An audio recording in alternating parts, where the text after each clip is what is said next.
Hi అందరికీ. ఈ వీడియోలో నేను కలర్ పేపర్స్తో లీవ్స్ అనేది ఎలా తయారు చేయాలని చూపిస్తాను. స్కిప్ చేయకుండా చూడండి. 2 షేప్స్ కట్ చేసుకున్నాను. గ్రీన్ కలర్ పేపర్ తీసుకొని నేను ఒకటేమో స్క్వేర్ షేప్, ఒకటి ట్రయాంగిల్ షేప్. స్క్వేర్ షేప్ తీసుకొని, స్క్వేర్ షేప్ అనేది ఎందుకంటే స్టెమ్గా పెట్టుకోవడానికి, ట్రయాంగిల్ షేప్ అనేది లీఫ్గా తీసుకోవడానికి నేను తీసుకున్నాను.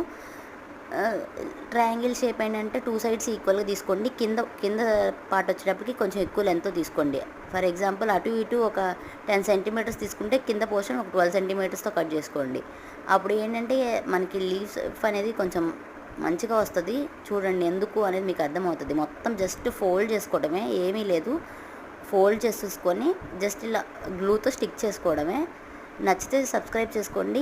ఇలాంటి మోర్ వీడియోస్ కావాలంటే నా ఛానల్ని ఫాలో అవ్వండి. ఇది మన హోమ్ డెకర్కి బాగా యూజ్ అవుతుంది. ఇంట్లో ఎప్పుడైనా పూజలప్పుడు కానీ ఎప్పుడైనా తోరణాలలాగా కట్టుకోవడానికైనా చాలా బాగుంటాయి. నచ్చితే ఫాలో అవ్వండి.